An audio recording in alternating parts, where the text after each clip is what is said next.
إحسانه ونير برهانه ونوامي فضله وامتنان جلت عظمته والصلاة والسلام والتحية والإكرام على أشرف الأنبياء والمرسلين أبي القاسم محمد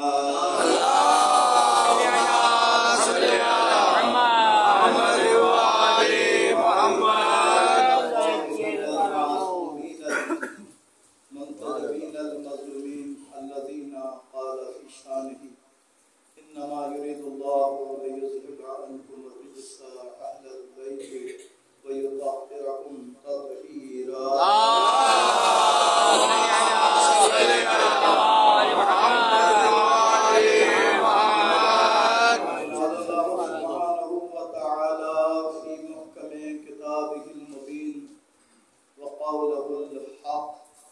بسم الله الرحمن الرحيم قل لا أسألكم عليه أجرا إلا المودة في القربى.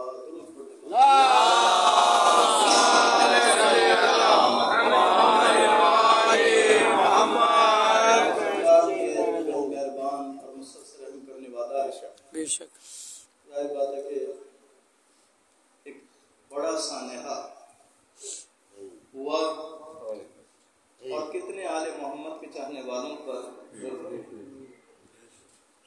ایک سوال ہے آل محمد پر کیوں ظلم ہوا اور آل محمد کے چاہنے والوں پر کیوں ظلم کا سلسلہ جاری؟ آل محمد پر ظلم اس وجہ سے ہوا کہ پروردگار عالم نے انہیں فضیلتوں سے مالا مال کہیں خاتون جنت کہیں جنت کے جوانوں کے سردار کہیں اللہ کے ولی کہیں فاتح خیبر کہیں فاتح بدر و حنین کہیں شب ہجرت رسول کے بستر پر سو جائیں تو اللہ کی مرضی کو حاصل کرنے اور پھر اور فضیلت کہ پروردگار عالم نے یہ شرف عطا فرمایا کہ خانہ کعبہ میں ولادت اب جو حاسدین ہوتے ہیں جو ناکامیوں کا سامنا کرتے ہیں کیا کرتے ہیں اپنے حسد کی آگ کو اور بھڑکاتے ہوئے ان افراد پر ظلم کرتے ہیں کہ جو پروردگار عالم کی جانب سے کامیابیاں حاصل کی ہیں. اب آپ کہیں گے کہ جناب یہ کیا بات ہے؟ تو یزید نے جب اتنا بڑا ظلم کیا اور اہل حرم دربار میں پہنچے تو یزید نے کیا جملہ کہا تھا؟ کاش میرے وہ زندہ ہوتے کہ میں نے ان کا بدلہ لے لیا کہ جنہیں بدر و احد میں علی نے قتل کیا تھا.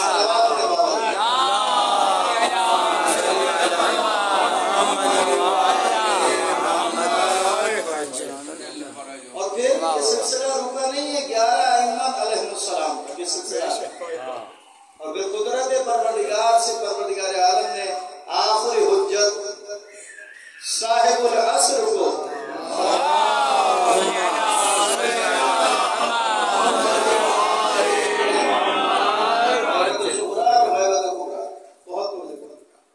اب سوال یہ ہے آل محمد کے چاہنے والوں کا کیوں ظلم ہے؟ یہ کہیں پر کوئی تنازع ہوتا ہے کوئی جھگڑا ہوتا ہے یا تو مال کا جھگڑا ہوتا ہے یا زمین کا جھگڑا ہوتا ہے یا منصب کا جھگڑا ہوتا ہے.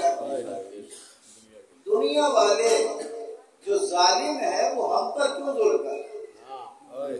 دیکھیے جو کوئی قیمتی چیز ہوتی ہے نا اور کسی ایک کے پاس ہو اور دوسرے کے پاس وہ قیمتی چیز نہ ہو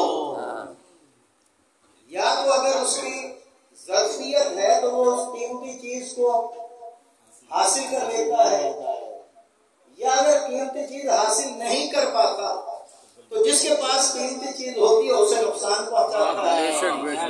ہمارے پاس آل محمد کی محبت دنیا کی وہ قیمتی چیز ہے. دنیا کے خزانے ایک جانب آل محمد کی محبت ایک جانب.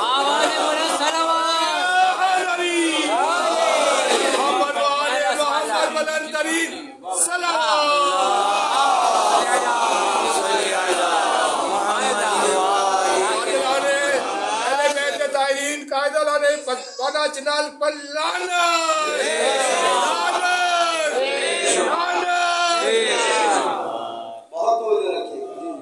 پروردگار عالم نے اس آیت مبارکہ میں جو لفظ استعمال کیا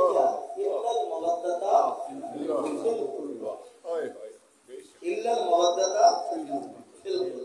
عربی میں ایک مقولہ ہے السمک فی الماء، مچھلی پانی میں ہے. مچھلی کا اور پانی کا گہرا تعلق ہے. مچھلی کا اور پانی کا گہرا تعلق ہے. مچھلی جب تک پانی میں ہے اس وقت تک اس کی حیات ہے. جو پانی سے باہر نکال لی جائے مچھلی ختم ہو جاتی ہے. بہت توجہ کریے گا.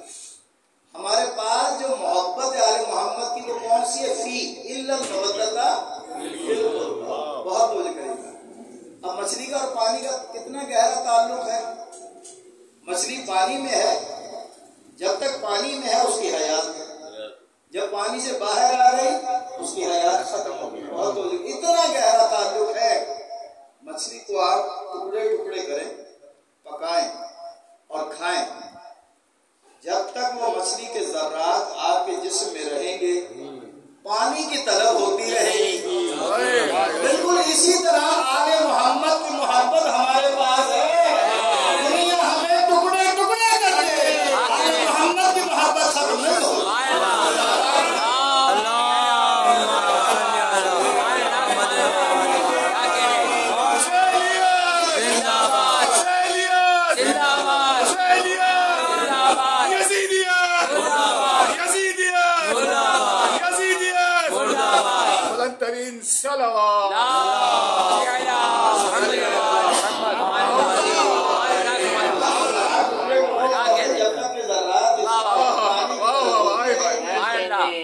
یہ ہے قیمتی چیز ہمارے پاس جس کی وجہ سے دنیا ہم پر ظلم کر رہی ہے.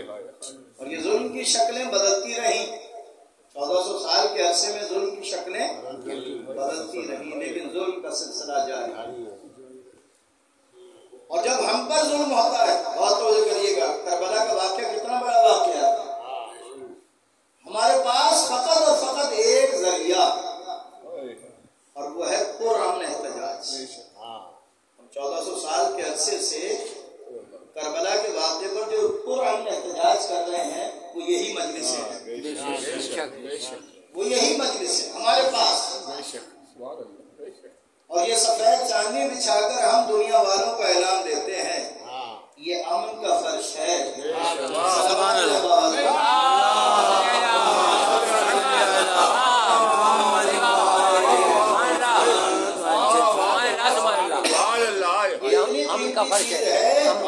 سبحان اللہ. جس کے گھر کی خوشی ہے، جس کے گھر کا غم ہے، وہ پردہ غیبت میں ہے. لیکن اس ہستی کے گھر کا غم، اس ہستی کے گھر کی خوشی ہم مناتے ہیں. ہمارے محمد کے چاہنے والے ہیں، ہمارے محمد سے محبت کرنے والے ہیں. اور محبت اندھی محبت نہیں ہے، جذباتی محبت نہیں ہے. وہ محبت جو پروردگار عالم نے ہمارے دلوں میں اڈی ہوئی ہے. بہت توجہ. ایک پرامن احتجاج کا سلسلہ جاری و ساری. اور میں کہوں جو ان ہستیوں میں جسے مرکز قرار دیا تھا خالق دو جہاں نے، وہ ہے اصل قربان. وہ ہے اصل قربان. وہ ہے رسول کی اکلوتی بیٹی. وہ ہے رسول کی اکلوتی بیٹی جس پر اتنا ظلم نہیں ہوا. شہزادی کو کہنا پڑا اے بابا مصیبتیں پڑی